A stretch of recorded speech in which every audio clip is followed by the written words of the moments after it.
Live from New Delhi, you're watching DD India Newshour, India's voice to the world. I'm Mark Lynn. Namaskar. Coming up in the next hour,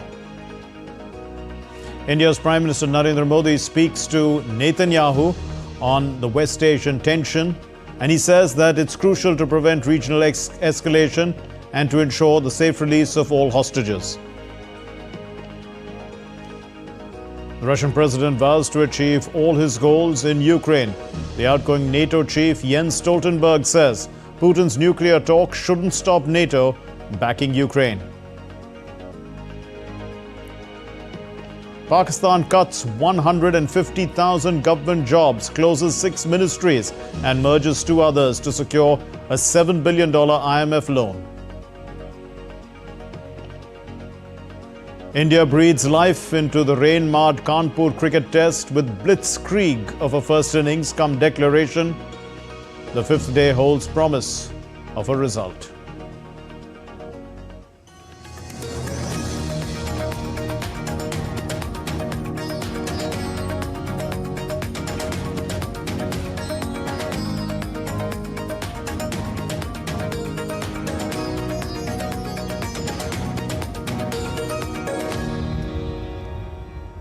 The Israeli Prime Minister Benjamin Netanyahu on Monday warned Iranians that there was no place in the Middle East beyond Israel's reach. This comes as fears of a spillover of this conflict looms large. Meanwhile, India's Prime Minister Narendra Modi spoke to Prime Minister Netanyahu and said that it is crucial to prevent regional escalation in these tensions. As the conflict between Israel, Hamas and Hezbollah continues, India's Prime Minister Narendra Modi on Monday spoke to Israel's Benjamin Netanyahu on West Asia tensions.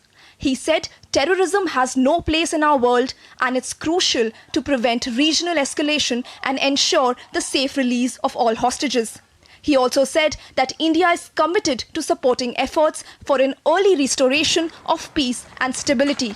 Meanwhile, Prime Minister Benjamin Netanyahu on Monday warned Iranians. There is nowhere in the Middle East Israel cannot reach. There is nowhere we will not go to protect our people and protect our country. I know you don't support the rapists and murderers of Hamas and Hezbollah, but your leaders do. You deserve more. The people of Iran should know Israel stands with you. May we together know a future of prosperity and peace. Lebanon's caretaker Prime Minister Najib Mikati said on Monday that the government is ready to fully implement a UN resolution that had aimed to end Hezbollah's armed presence south of the Litani River. This comes as Israeli forces pound Hezbollah targets in Lebanon. But how did the conflict spill all over? Following Hamas's surprise attack on Israel last year on October 7, Hezbollah began firing rockets, missiles and drones into northern Israel the following day. The Hezbollah fire from the north was met with intense Israeli airstrikes across large parts of Lebanon, targeting Hezbollah positions and leadership. Israel neutralized several high-ranking Hezbollah commanders, including the group's longtime leader Hassan Nasrallah, who was killed in an airstrike in Beirut on Friday. The deputy head of Hezbollah's Central Council was also eliminated in an airstrike, marking the 7th senior Hezbollah leader killed in Israeli airstrike over the past week. A series of pager and walkie-talkie explosions across Lebanon aimed at Hezbollah ranks forced the group into a state of disarray. Following the recent intense attack on Hezbollah, Yemen's Houthis have launched missiles and drones at Israel. Following this, the IDF launched an attack using dozens of fighter jets on power plants and a seaport in Yemen. Hezbollah's deputy chief Naeem Qasem stated on Monday that the group will choose a successor to its slain Secretary General Syed Hassan Nasrallah at the earliest opportunity and will continue to fight against Israel. The Israel army claimed on Monday that its forces eliminated Fatah Sharif, the head of Hamas's Lebanon branch. Hamas has confirmed this news. Western governments are scrambling to contain the conflict. Western nations, particularly the United States and the European Union, are deeply concerned about the humanitarian crisis unfolding in Gaza and Lebanon. The broader instability in the region poses significant risk to global oil supplies and economic stability. With Iran backing both Hamas and Hezbollah, the potential for further escalation involving regional powers remains a significant concern. With the world watching closely, the developments in this conflict will have far reaching consequences not just for the region but for global peace and security. Bureau Report, DD India. Well, Pakistan has downsized 150,000 government posts. It has also closed 6 ministries and merged 2 others. The International Monetary Fund had last week released over $1 billion as the first tranche of a $7 billion loan to help the country's economy stay afloat. Now, Pakistan hopes to increase its tax net to help repay its debts. More on this report. Pakistan is battling political and economic crisis since long, but the country has only been able to get a breather from the IMF. The International Monetary Fund approved a $7 billion funding agreement for Pakistan in late September. Islamabad had been working on implementing conditions that had been termed as harsh to complete the 37-month IMF loan program agreed to in July. The cash-strapped country abolished 150,000 government jobs, closed 6 ministries and merged 2 others on Sunday. We have to take the taxation measures. We have to find the undertaxed or untaxed, people who are not currently in the tax net. We have to find that. We have to broaden the tax net. We have to get rid of loss-making entities. We have to go for the privatization. We have to control our public spending. We have to curtail our public spending so that, the spending is more used for the development expenditures. I think we take all these measures, then we will be able to make this program the last program. The IMF said the new program will require sound policies and reforms to strengthen macroeconomic stability and address structural challenges. An immediate disbursement of about $1 billion will take place. Pakistan had help in fulfilling many of the earlier IMF conditions from China and Saudi Arabia. I would say what they have done is what a brother does for a brother and friend for a friend. These brotherly and friendly countries helped us previously as well as this time. They have repeated the history by helping Pakistan wholly. The government has also vowed to increase its tax intake in line with IMF requirements, despite protests in recent months by retailers and opposition parties over the new tax scheme and high electricity rates. This IMF loan will resolve our balance of payment crisis temporarily, but until when it will go on, we will have to make a policy to build up our reserves, betterment of industrialization and tax reforms. The latest economic crisis has been the most prolonged in Pakistan's history and has the highest ever inflation, pushing the country to the brink of sovereign default last summer before an IMF bailout. Pakistan's economy has received 22 IMF bailouts since 1958. Pakistan owes the IMF $6.28 billion as of July 2024. Bureau Report, TD India. And Ambassador TCA Raghavan, former Indian High Commissioner to Pakistan, now joins us with his perspective on the story. Ambassador Raghavan, what ails the Pakistan economy? Is there no, long-term market for their products, one can ask? Well, it's well known that the Pakistan economy has been bedeviled by a number of structural issues for a very long time, and it has generally followed a boom or bust pattern, that it has periods of high growth which then slip into a kind of balance of payments crisis, and thereafter it requires bailouts such as the one your report just detailed to stabilize the situation. But the principal challenges it faces are well known, that Pakistan consumes much more than it produces. Therefore, that has an impact on its balance of payment situation because it imports much more than it exports. Domestically, it collects far less taxes than it should be collecting. The tax-GDP ratio is very low. And finally, its government expenditure is very high, in large part because of an inflated military budget, but also because of various economic inefficiencies and numerous public sector enterprises which are making losses. Indeed. But you know, at a time when the economy is struggling, Ambassador Raghavan, governments by the Keynesian method are supposed to kickstart the economy by spending more and targeting it. But the IMF now and Pakistani's creditors, be them China, Saudi Arabia, whoever they are, you know, they are basically deciding how this is going to happen within Pakistan. How serious is a problem is that? You know, has Pakistan basically given up its sovereignty in a sense? No, it has not given up its sovereignty, but the measures which some of which were announced in your report and others which will follow are part of the standard IMF package. This is the IMF menu for stabilizing the economy, which is that you reduce reduce your expenditure, try to increase exports, try to cut down on government expenditure, and so on. Now, these are very, very painful measures to implement in political and social terms. And the question will be, as it has often been posed earlier, whether these measures can be in fact implemented in Pakistan with any measure of success. Now, this 7 billion IMF loan, Ambassador Raghavan, would make Pakistan's IMF total debt increase to about $14 billion. Now, given the issues of political instability, there are climate catastrophes that Pakistan's faced. This China corridor doesn't seem to be doing too well for their economy. All these are adding to their long-term woes rather than helping them out. That's quite true.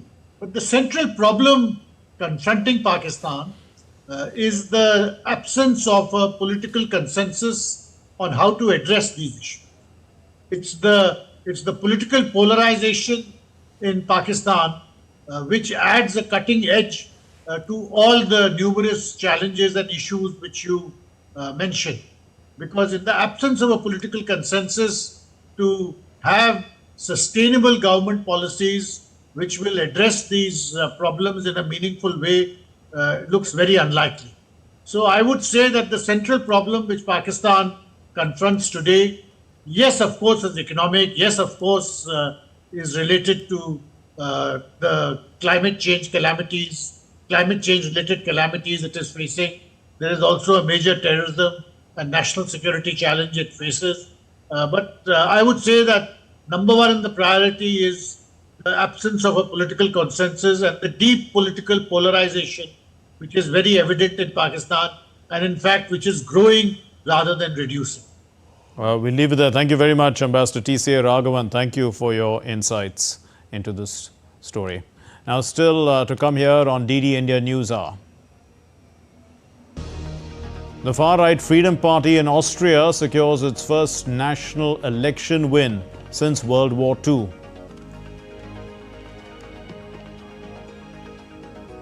Countries around the world are grappling with unprecedented flooding, landslides and wildfires.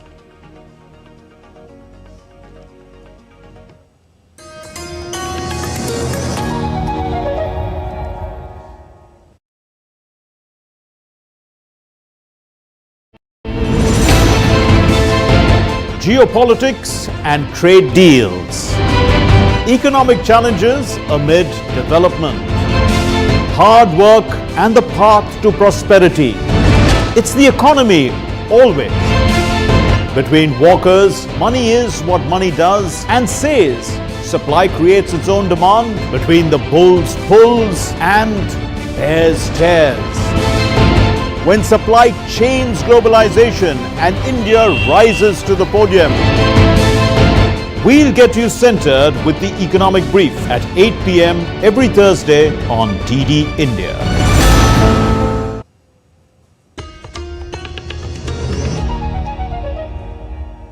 You're watching DD India Newshour. I'm Mark Lin. The Russian President Vladimir Putin has accused the West of turning Ukraine into a colony. And he said that Russia will achieve all its goals as far as this war in Ukraine is concerned.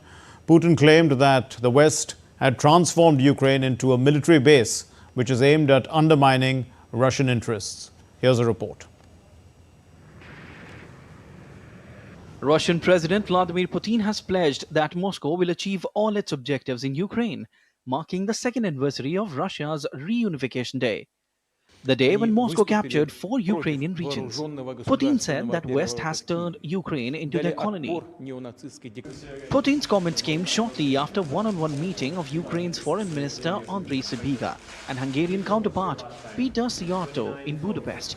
Hungarian Prime Minister Viktor Orban is only EU leader to have maintained close ties with the Kremlin since the conflict began in 2022 and has refused military support for Kiev. Tensions on ground remains high as Russia launched a fresh wave of missile and drone attacks at Ukraine overnight, some of which were aimed at the capital Kiev. Ukrainian Air Force said a total of 73 drones as well as 3 different varieties of missiles, including an Iskander ballistic missile. Russian forces on Monday captured a village in Ukraine's eastern Donetsk region and is also fighting in a town close to the important logistics hub of Pokrovsk. On Sunday, tensions again escalated near the Russian-occupied Zaporizhzhia nuclear plant after a fresh Ukrainian attack on a nearby electricity substation was reported. The UN's nuclear watchdog has repeatedly urged both sides to avoid targeting the sensitive area, warning of a potential catastrophe. Tripti Tripathi for DT India. And NATO's outgoing chief, Jens Stoltenberg, has urged member nations to maintain their support for Ukraine, undeterred by the Russian President Vladimir Putin's nuclear threats. I believe that the biggest risk will be if President Putin wins, because then the message will be that when he used military force, but also when he threatened NATO allies, then he gets what he wants, and that will make us all more vulnerable. In Austria, the far-right Freedom Party topped the national elections on Sunday, underlining rising support for the hard right in Europe, fueled by concerns over immigration levels. Now, analysts are terming it as an earthquake, sending shock waves across Europe. Like other far-right parties elsewhere in Europe, the Freedom Party has seen its popularity surge. This has been fed by voter anger over migration, inflation, and COVID restrictions. Projected results give Austria's far-right Freedom Party leader Herbert Kickell's party 28.8%. That is more than 2 points ahead of the Conservative People's Party on 26.3%, but far short of a majority. He says this win has opened the door to a new era. We have opened the door to a new era. We are now really going to write this new chapter in Austrian history together. When I say that we have made history, I mean 2 things. On the one hand, we have made party history. Yes, George Hather's famous 26.9%. I think he would forgive us for jumping over that today. On the contrary, he would be proud of us. And the second thing is that we have made Austrian history because this is the first time that the Freedom Party has been number 1 in the National Council election. Kickell espouses the far-right concept of remigration, expelling people of non-European ethnic backgrounds deemed to have failed to integrate. Across Europe, the popularity of far-right movements is rooted in the multiple crises to which European Union citizens have been exposed since 2008. The financial crisis, the 2015 refugee crisis, the COVID-19 pandemic, and now the war in Ukraine. 6 EU countries, Italy, Finland, Slovakia, Hungary, Croatia, and the Czech Republic, have hard-right parties in government. In Sweden, the survival of the executive relies on a confidence and supply agreement with the nationalist Sweden Democrats, the second largest force in parliament. In the Netherlands, Geert Wilders sealed a historic deal to form the most right-wing government in recent Dutch history. In last month's European parliamentary elections, right-wing and far-right parties achieved their best performance in the legislative body's history. The vote share of right-leaning parties is increasing at varying degrees of pace in each country. The far right now faces the challenge of unity and its ability to bring together forces that are still divided within the parliament. While many of these parties are united in their opposition to immigration, their criticism of European integration, and their rejection of the Green Pact, there are still dividing lines around Ukraine, relations with Russia, the EU's major economic and monetary policies, and the defense of traditional values. Bureau Report, DD India. Well, let's take a look at other stories making news around the world. South Korea has emerged as the top importer of squid and octopus from Vietnam, contributing around $159 million to the market. In the first 8 months of this year, Vietnam's total exports of squid and octopus reached 406 million, marking a modest 3% decline compared to the same period last year. The town of Hilario Asubi, located near Argentina's eastern Atlantic coast, is facing an influx of parrots. Now, biologists report that a large number of these green, yellow, red birds, they've moved into the area because of deforestation in the nearby hills. The parrots are damaging the town's electric cables and leading to power outages in the areas. Apple TV Plus is launching the first German language series, Where's Wanda?, centered on a family's humorous quest to find their missing teenage daughter. As they navigate absurd situations, the series blends comedy with its serious subject matter, debuting its first 2 episodes on October 2. Wanda würde nie einfach abhauen, einfach so, bis wir handfeste Beweise haben. Sie wurde entführt. Models parade in front of a star-studded audience, including American actresses Natalie Portman and Greta Gerwig at the Paris Fashion Week.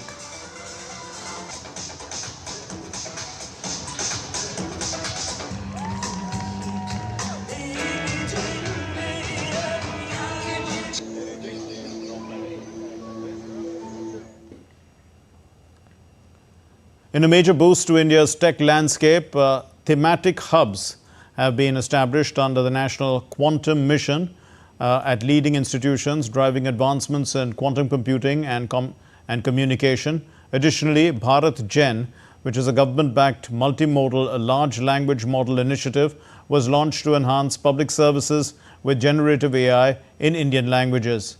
DD India correspondent Tapas Bhattacharya reports. In today's world, AI and quantum physics is the buzzword, and right now I have with me the DST secretary to talk about the launch of the National Quantum Missions. Bharat AI is a Gen first, and then you have some set up TBHs in different places in the country. Give us a brief idea of how these thematic hubs are working, and Bharat Gen, that's another big thing that you guys have done. So basically in quantum we are setting up 4 thematic hubs, one in the area of computing, and as you saw in computing we are setting up it in IST Bangalore. In the area of communication which we are setting up in IIT Madras along with CDOT, and then third one is in quantum sensing which we are setting up in IIT Bombay, and fourth one is in quantum materials and devices which we are setting up in IIT Delhi. So although these 4 hubs we are setting up in 4 institutions and research lab, but about 43 institutions across the country are involved as the members of the project team, working in different aspects of whether it is computing or communications and materials and devices. And what is Bharat Gen? A lot of people are talking about Bharat Gen, a new thing coming up. The whole idea was to develop the foundational model, the foundational large language model for Indian languages, so that then we can develop AI tools tailored in the Indian context. How is it so different than, let's say, Bhashini? That's another government of India's project. Bhashini is basically a language tools.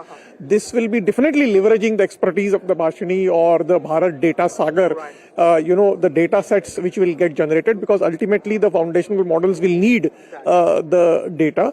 So it will be built on the Bhashini. It is a generative AI tool that will be developed using the LLM models as a Bharat Gen. So, National Quantum Mission, you guys have started in a big way. The government of India has also, set aside, considerable amount of money for that. Where are we right now? And do you believe that in few days, in due course of time, we will have a major breakthrough in this? Yes, absolutely. We are fully confident. In fact, in the area of quantum sensing and quantum communication, we do hope that we could be globally competitive in the next 4 or 5 years. In the area of computing, at least in algorithms and applications, we can also become globally competitive. Much appreciated time. So that was the DST Secretary saying that it's time. National Quantum Mission is expected to be a major success, and the thematic hubs and the launch ceremony of the Bharat Gen, which is expected to be another game changer for Department of Science and Technology as well as for the country. With Person Manmohan, this is Taposh Bhattacharya for DD India from Delhi.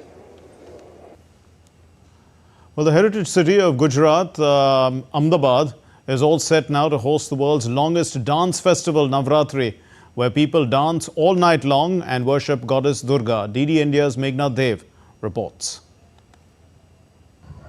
The Indian festival of Navratri is just round the corner, and we can see in the western state of India, Gujarat, we are here in the city of Ahmedabad, and the markets are flooded with traditional outfits and traditional jewelry, and people in huge numbers are shopping before the Navratri festival so that they can enjoy Garba, which is one of the dances that is performed during Navratri.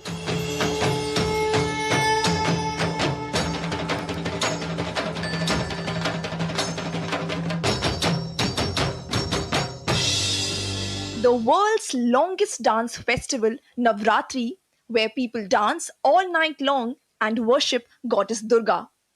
The festival is dedicated to the worship of feminine energy. UNESCO World Heritage City Ahmedabad is decked in vibrant colors as the festival is about to begin. Preparations are in full swing for the state's folk dance, Garba. Garba is held in public spaces, community halls, open grounds, and is also very popular among the global Indian diaspora. Not only the organizers, but Garba enthusiasts are working hard to get their outfits right ahead of the colorful celebrations. I love Garba, and all the 9 days I enjoyed doing Garba a lot. The excitement is full on, especially when you come to Ahmedabad. The Navratri happening in Ahmedabad is nowhere. The Mandli Garba and other Garbas are awesome. So we'll go all the 9 days for Navratri. 9 nights of folk dance, music and divine energy makes it a unique spiritual journey. Last year, UNESCO added this Gujarati folk dance Garba to its list of intangible cultural heritage of humanity. So here we see colorful costumes, jewelry, and a lot of vibrancy ahead of the Navratri festival in Gujarat. With camera person Lakshman Rajput, this is Meghna Dev for DD India from Ahmedabad, Gujarat. Well, still to come here on DD India Newshour, we'll be discussing the widening West Asia conflict as Israel hints at a launching of a ground operation in southern Lebanon. Cruise Bharat mission is launched to boost cruise tourism in India.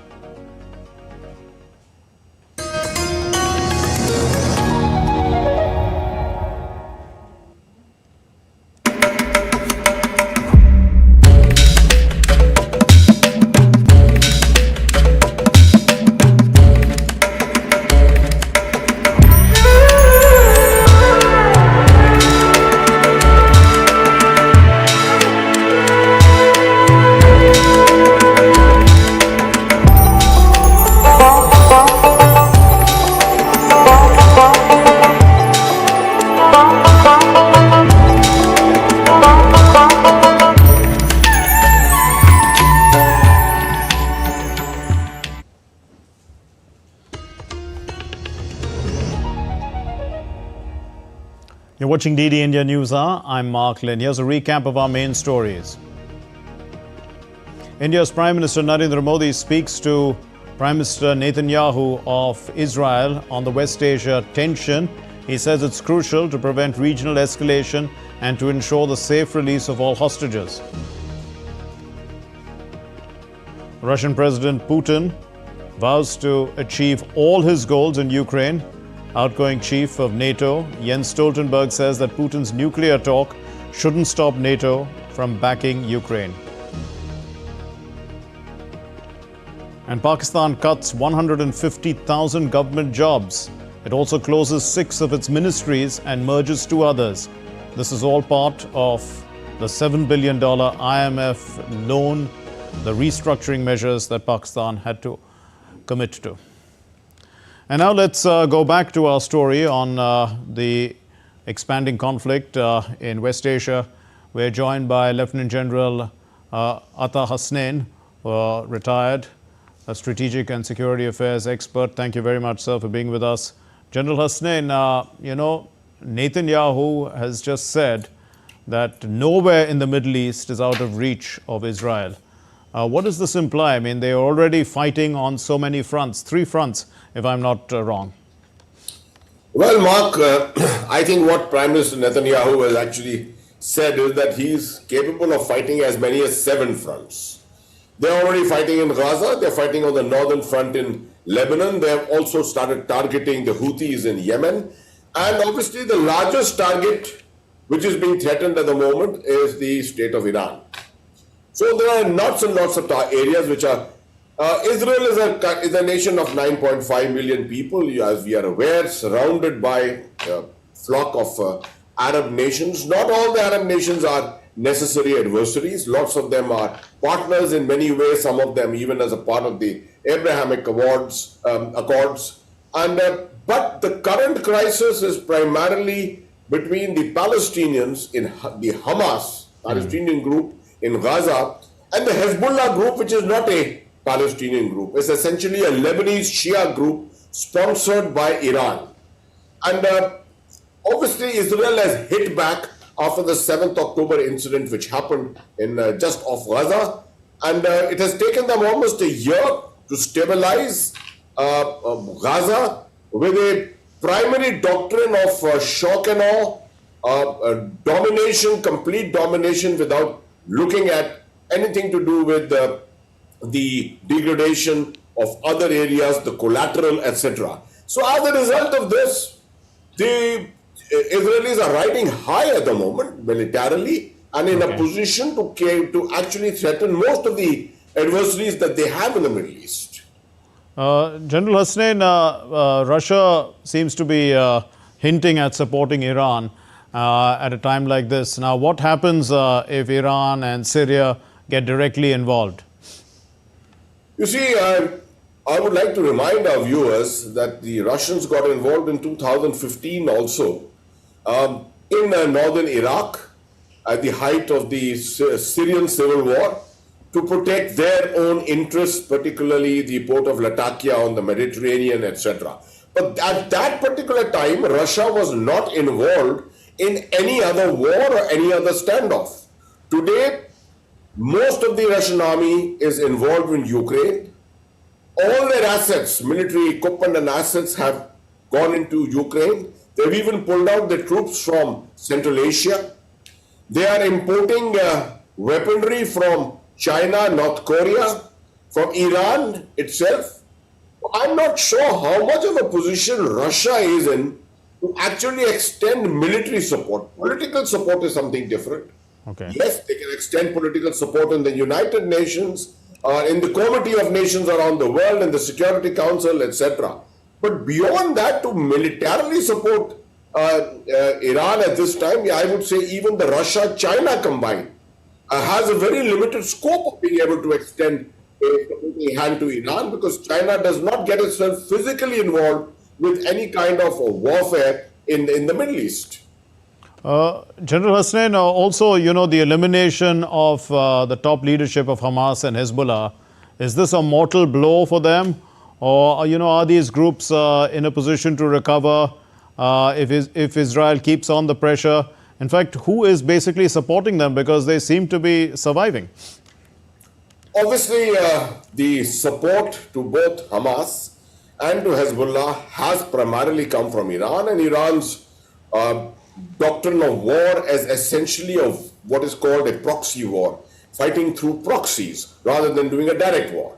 Iran does not enjoy a common border with Israel, so that is the only way that Iran can actually target Israel, and Israel itself can target Iran only indirectly through missilery or rocketry, etc. But as to the question about effectiveness of Hezbollah and Hamas, after the killing of Ismail Haniyeh and almost a very large segment of the Hamas leadership, we have seen almost 10, 11 leaders of the Hezbollah being taken off in portions of Damascus in Syria itself, and now in Beirut itself. If you compare this, you see both these organizations are slated in the world as terrorist organizations. If you compare them to the Al-Qaeda, for example, when Osama bin Laden was taken out, we thought Ayman al-Zawahiri may be able to take his position and perhaps may take Al-Qaeda to the next level. That never happened. So whoever is the founder, whoever is the one who's running that organization for a fairly long time, is an icon within that organization. His neutralization has an adverse effect on the fighting capabilities of that organization. And there's no doubt about it that Hezbollah's capability to fight back at this time is deeply degraded, just as the case of Hamas is. General Hussain, do you see a diplomatic resolution possible at this stage? No, Mark, I don't at all foresee such a possibility. I think the elephant in the room at the moment is the American election itself. Nothing and probably no major decision will take place. We find a lame duck kind of a government which is existing in the United States at the moment. I don't think anything which President Biden is saying today is really meant to be executed. It is something to show diplomatically to the world.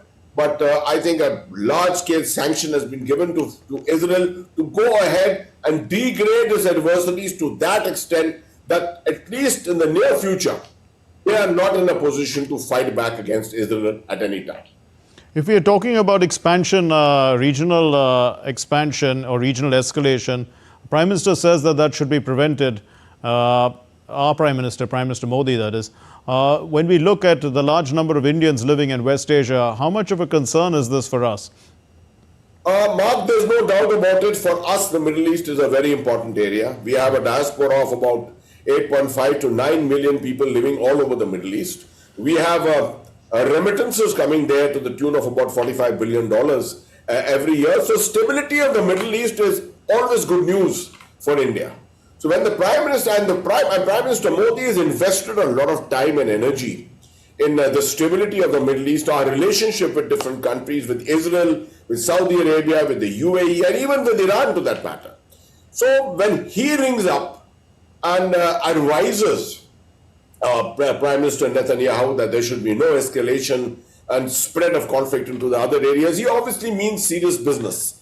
We are looking at possibly, for example, the Israeli escalation towards Yemen.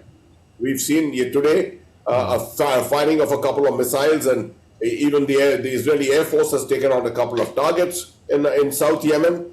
There is obviously the biggest specter, the biggest danger which is looming ahead is the possibility of an escalation by which Israel ultimately hits Iran. If that happens, it won't be alone. It will probably be with a sizable element of the US armed forces, which are also on the alert at the moment and are ready in the Middle East. So if that happens, we can see a massive escalation taking place, a huge rise in oil prices, and these are the kind of things which will affect us very, very adversely. India's 7% growth, or looking at a $5-10 trillion in the economy. It all depends on how stable these areas remain, how energy prices remain at this particular time. So we all share our Prime Minister's concern about the possible of escalation. We leave it there. Thank you very much, Lieutenant General Syed Atta Hasnain, retired. Thank you for being with us. Thank you very much. So let's take a look now at other stories making the news. The 8th edition of the India-Kazakhstan joint military exercise, Kazind 2024, commenced on Monday in northern Indian state of Uttarakhand. The aim of the joint exercise is to enhance joint military capability of both sides to undertake counter-terrorism operations in semi-urban and mountainous terrain. India's Minister of Ports, Shipping and Waterways, Sarbananda Sonowal, launched the Cruise Bharat mission. This is from Mumbai Port. He did so on Monday. And this Cruise Bharat mission aims to excel in India's vision to become the global hub for cruise tourism, as well as to promote the country as a leading global cruise destination. India's Ministry of Commerce and Industry is to bring in the Business Reforms Action Plan, that's BRAP or BRAP 2024, and they are to further strengthen the Make in India initiative. This action plan will help establish a seamless business regulatory framework across the country, enhancing the ease of doing business. The Pitru Paksh fair in the Indian city of Gaya is currently ongoing, and every day a large number of devotees from across the world perform the Pind Dan for their ancestors. According to the Hindu faith, the Pind Dan, it gives the soul relief, paving the way for its departure from the materialistic world to the world of peace. And countries worldwide are facing severe weather events, including flooding, landslides and wildfires. In fact, in Nepal, a search and rescue operation continues for people who have still missing. You know, the floods there, the monsoon floods have already killed more than 200 people. In India also, there's an alert for potential flooding, and wildfires have been raging in Brazil and Greece, prompting urgent calls for action to protect the environment. Let's look at this global report on the weather. Countries around the world are grappling with unprecedented flooding, landslides and wildfires. In Nepal, search and rescue operations continued for a third consecutive day on Monday after monsoon-induced floods and landslides killed more than 200 people and left several injured. Nepal Army and police rescued more than 4,500 people. Several roads and bridges were also damaged in various provinces of Nepal. The Indian Embassy in Nepal are in touch with the Indian nationals who have been stranded in flood-affected areas. An emergency helpline number has also been established to assist Indian nationals. India's eastern state of Bihar is on high alert after flood hit Nepal released more than 1 million cusecs of water from the Kosi and Gandak barrages. Thousands of villagers in Bihar were displaced on Monday after record-breaking floods ravaged the state. Homes were filled with water and farmers are facing a loss of agriculture crops. सारा जगह एकदम डूब गया, एकदम पानी से हम लोग अस्त व्यस्त हो गए हुए हैं। ऐसा बाढ़ कभी नहीं आया, बहुत भयंकर बाढ़, हम लोगों को बहुत परेशानी है। On Monday, Taiwan issued a land warning ahead of the arrival of Typhoon Krathon. Authorities have kept 1,000 rubber boats and 2,200 soldiers on standby across Taiwan. Domestic flights have also been cancelled and some disrupted.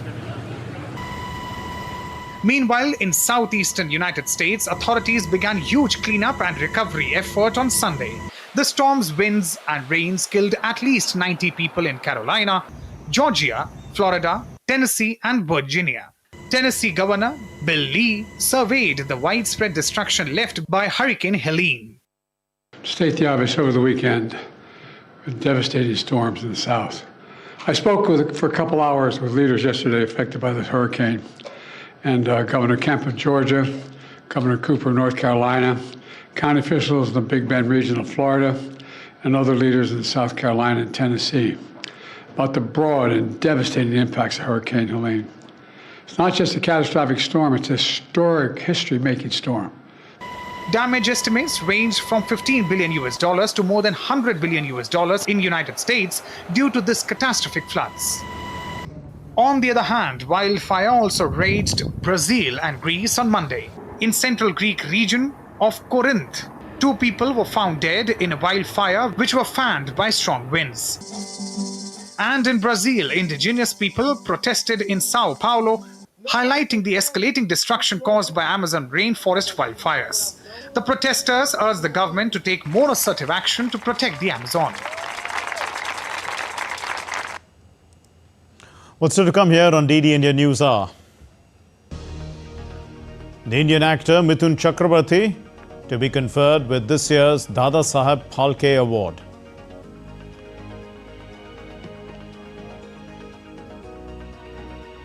In sports, the top-ranked Yannick Sinner has reached the top 4 in the China Open.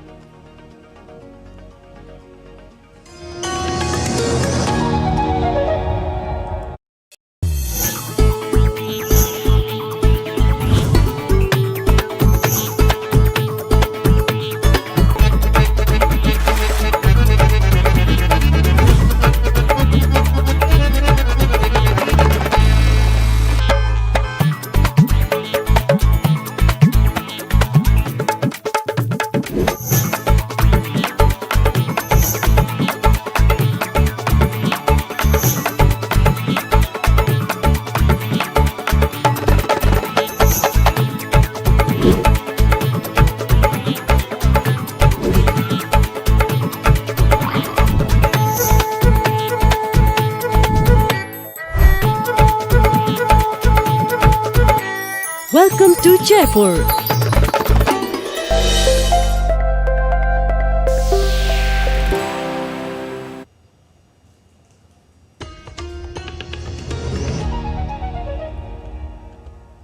You're watching DD India Newshour. I'm Mark Lynn.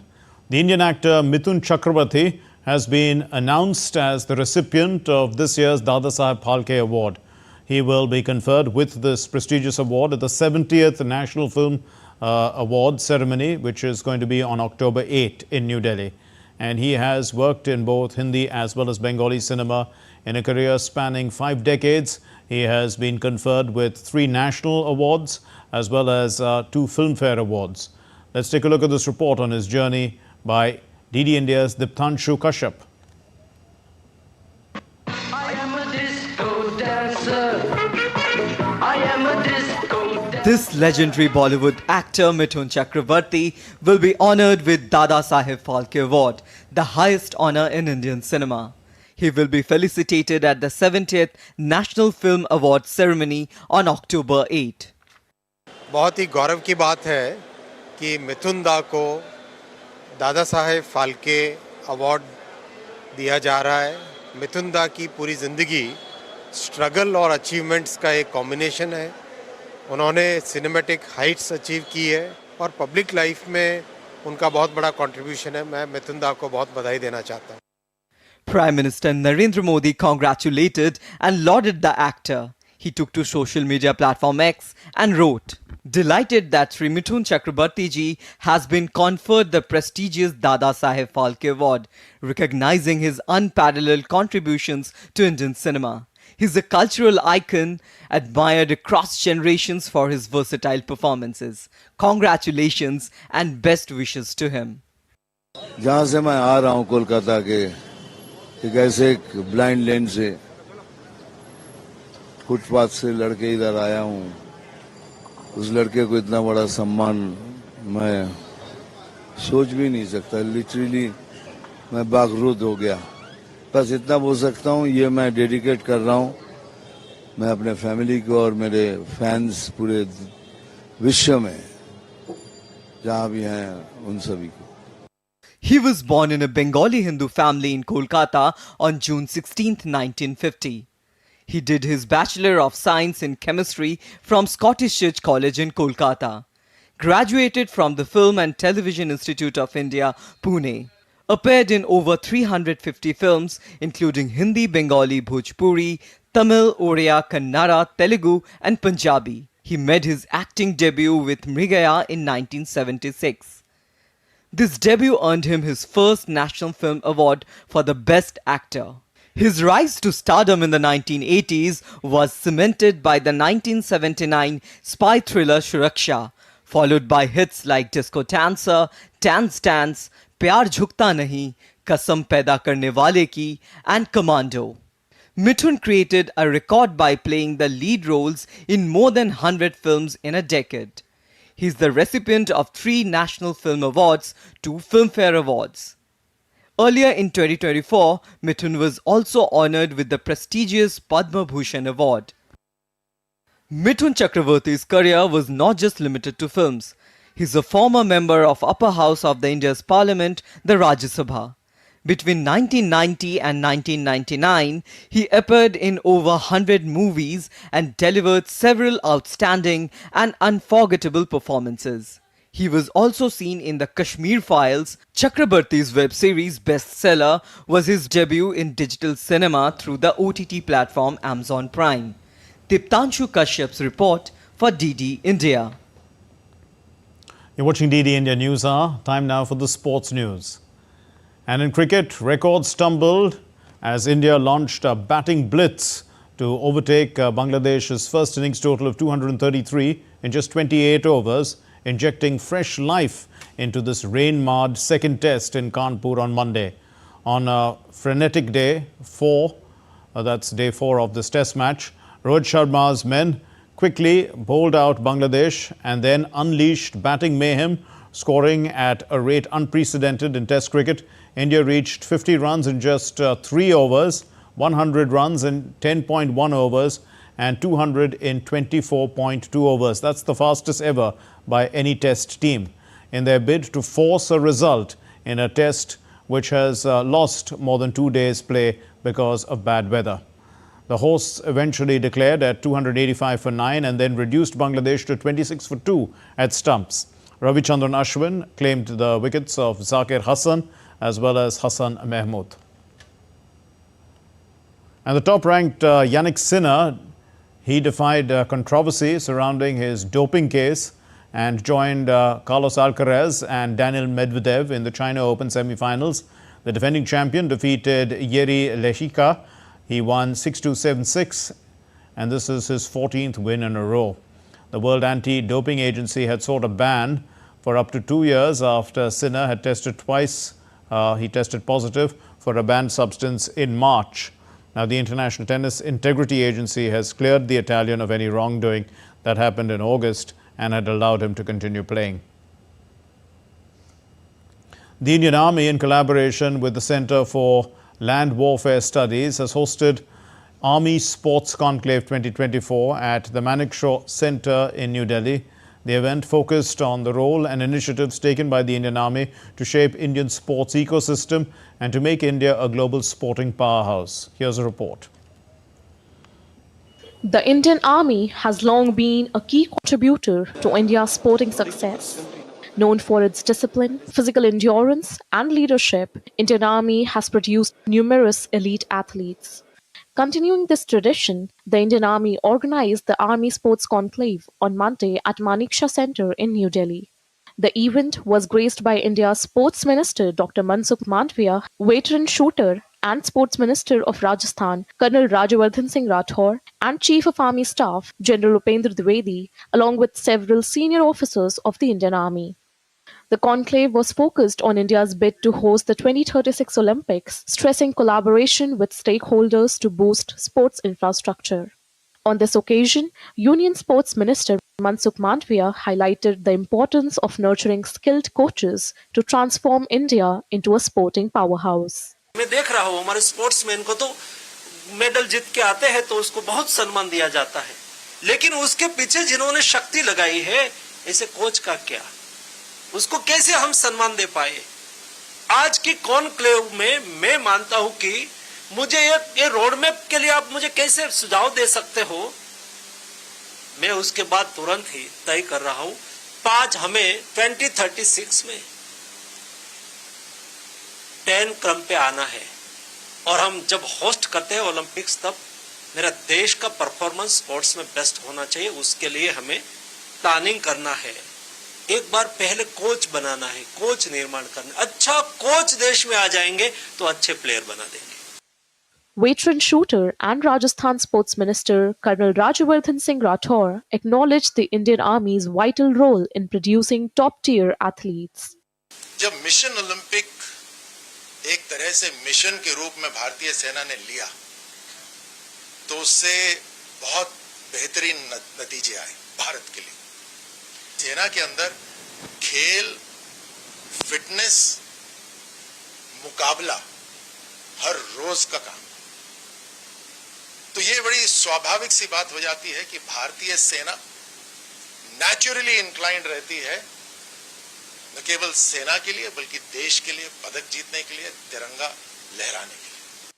By bringing together key figures from sports and the armed forces, these events help chart a strategic path forward. Besides, such conclaves are vital for uniting key stakeholders to strengthen sports infrastructure and drive India's Olympic aspirations, giving Indian sports a path to global excellence. Sports Desk, DD India. Well, that's all we have in this edition of DD India News Hour. Let's know your thoughts on the news of the day. For those of you on the go as well, you can get the latest news and updates from India and across the world on the DD India mobile app, which is available in Android as well as iOS platforms. You can scan the QR code and download it. We'll be back with more news as it breaks here on DD India. My name is Mark Lin. From all of us here in Delhi, thanks very much for watching DD India News Hour. Namaskar.